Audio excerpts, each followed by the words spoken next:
Rick, you talk about the Black Mass, Huysmans in Là-Bas, and you talk about the Black Mass and how that book is about Satanism. Is the Catholic Church, are there similarities? Is the Catholic, excuse me, the Catholic Mass, is that connected to the occult? Does it have characteristics of the occult? Well, first of all, you're talking to somebody who's not a Catholic. Okay, so I make no claim, although I think I'm, reasonably, I've well versed. I've seen it. Okay. Um, well, what goes on in the Mass itself? Something which the Church itself only explains as a mystery. I mean, the Church never is doesn't come out and tell you, okay, this is you're gone in and you are participating first of all in a ritual. And I would argue it is an occult ritual because remember, occult simply means hidden, hidden from sight. Those things that are out, those things that are real but are out of our view, that can't be experienced in a physical way, but which can be experienced, let's say, in a spiritual way. Well, that's what's going on in the Mass. So what do? Well, go back to the traditional way. You've got a priest, you've got a designated shaman, okay, someone who has special powers because not everybody can do this. You can't get up and do it. You have to have a priest to do it because the priest has been initiated in the mysteries.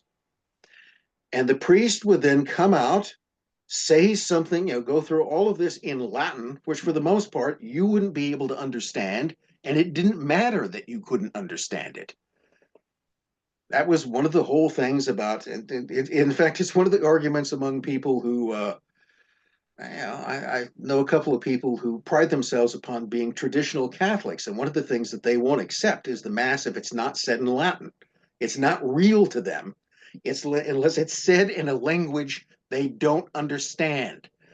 This sounds odd to me, but nevertheless, they're quite adamant because they believe that the Latin itself, the intonation of the Mass in Latin, is what's significant. And if you change that into vernacular English, it loses its power. That there is a magic in the Latin tongue itself. And what happens as a result of this incantation, which the priest is giving, is that you've got, you basically got a cracker of some kind and, some sort of unleavened wheat. And you've got wine, and they are then, in the view of the church, turned literally, well, they are turned into the blood and body of Christ, which you then consume to attain spiritual grace. Okay. So you are engaging in an act of theophagism, of God eating. There's a whole tradition of this elsewhere. It's not completely unique to Catholicism.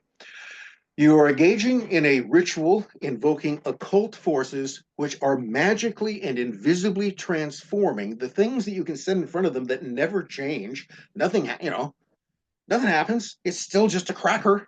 Okay. It's not, like some piece of meat. It doesn't actually happen that way. But magically, occultly, it has changed. And now you are obtaining some kind of spiritual grace, some very important mojo by eating this.